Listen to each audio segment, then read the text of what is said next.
How's it going, everyone? Welcome to this week's Q&A. Like any other week, if you want a chance of one of your questions being answered, make sure you do drop a comment down below. As you can see, I am a different setting, which I mentioned a couple of weeks ago. It is a little bit more echoey than I would like, but the house walls here are made out of cement, so it does echo a lot more, especially when the rooms are fully furnished. So I am in Europe. I'm going to give you, ladies and gentlemen, a chance to guess where I'm at. So I'll post a couple different pictures throughout the video just to see if you guys want to take a gamble and a guess as to where I am.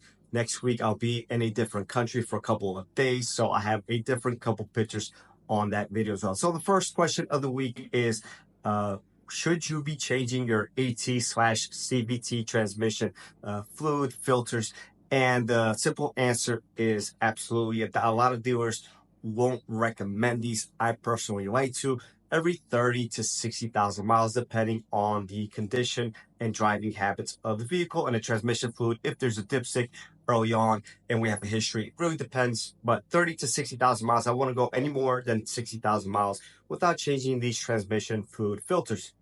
So yes, you should be changing them. Absolutely. Again, some dealerships won't really recommend them. Some of them don't know that the filters are there, but most Honda transmissions do, with the exception of, I believe, the ZF transmission, which I'm pretty sure does have a filter, but is not accessible from the, being the transmission in the vehicle. So obviously there won't be labor. It's going to be very labor intensive to change that filter. So it doesn't really make any sense. But if it is accessible, a lot of times behind the cooler or the warmer, I should say, or in the pan, sometimes it has two. So in those cases, you should be doing both, as many as possible, to just make sure the transmission does last as long as possible. So simple answer, absolutely. If your transmission has one, definitely got to change. If you're not sure if it has one, ask around, ask me if you have a specific transmission. I'll be happy to give you the part numbers and all that. Just give me a little bit of time, especially now since I am away from home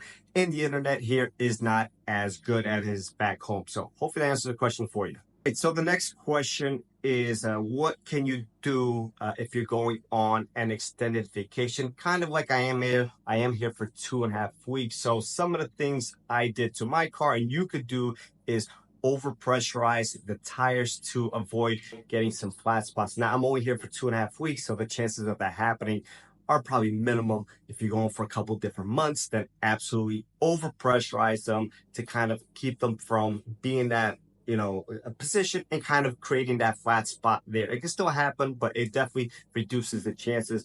Also, you increase the chances if it's parked outside of getting some rust on the rotors. Most of it will be surface rust and will wipe off as you start driving. Again, really depends. If you're going for a couple weeks, probably won't matter. If you're going for an extended period of time, you should definitely either put your battery on a tender or disconnect the battery to try to keep the battery from going completely dead. As long as you can access it once you get back, turn it back on, and you are good to go from there. Just kind of some tips there. If you're leaving it in extreme heat for a long period of times, maybe you want to cover it or anything of that nature, just to kind of, maintain it as best as possible.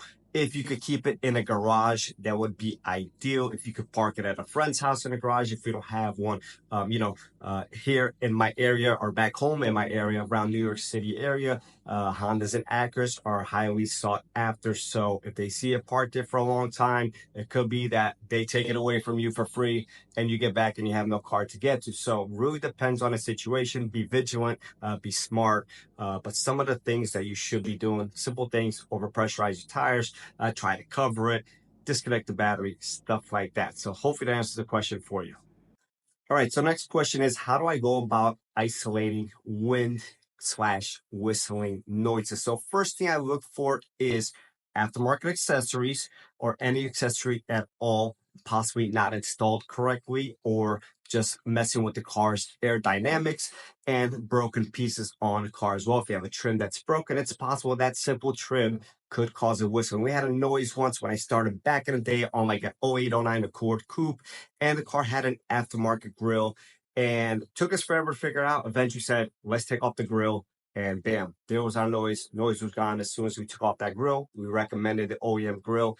Noise was never there. Now, sometimes it could be something like a weather strip, a seal, a windshield not glued correctly from factory, which did happen to me a couple months back on a brand new CRV. I had to take some seam sealer, but the way I isolated that noise was I started taping off everything with masking tape.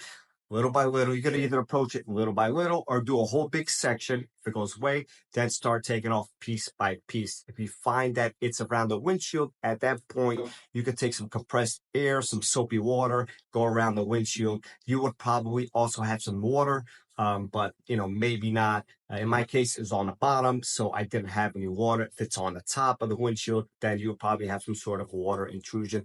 Really depends on the situation, but look for obvious stuff. Look for aftermarket stuff. If you change something recently, then you have a noise, then it could be quite possible that was whatever you installed, just messing with the car and creating some of those noises. Obviously, again, masking tape, soapy water, stuff like that really helps me when pinpointing these noises. So hopefully that answers the question for you.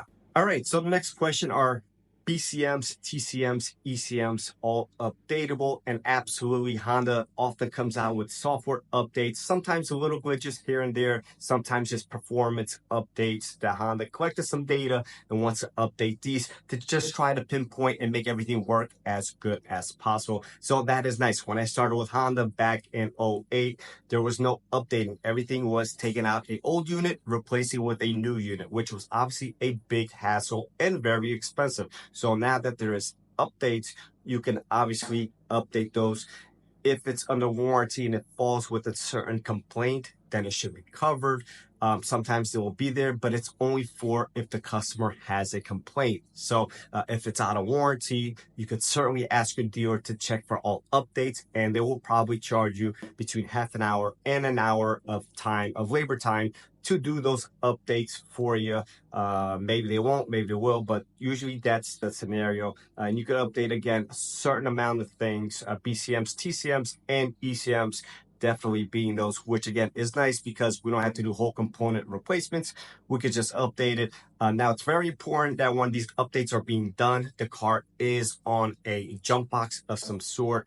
If the battery does go low on voltage, it's almost definite that you're going to fry that component and obviously cause you more issues than you had from the get. So it's just something to keep in mind. If you're having one of these done, make sure you tell the service advisor, hey, I want to jump back on my car. I don't want you guys to cause any damage and give everybody more headaches than is needed. So hopefully that answers the question for you.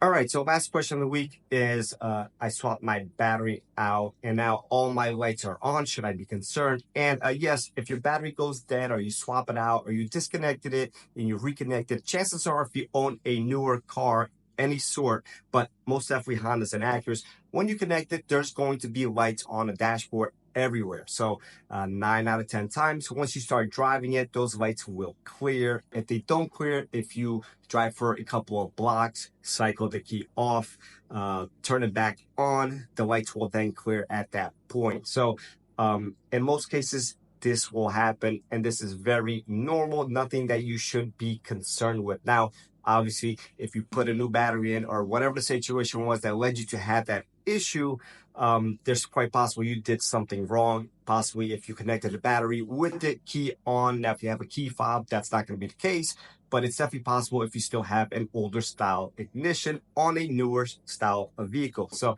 just something to keep in mind. If you do that and you drove a couple of blocks, cycled the key off, cycled the key back on, drove a couple of blocks again, and it's still persistent with the lights, at that point, you may have to go ahead and get it cleared professionally, or it's possible that something did fry at that point. So just make sure when you're swapping out stuff like that, always key out of the car.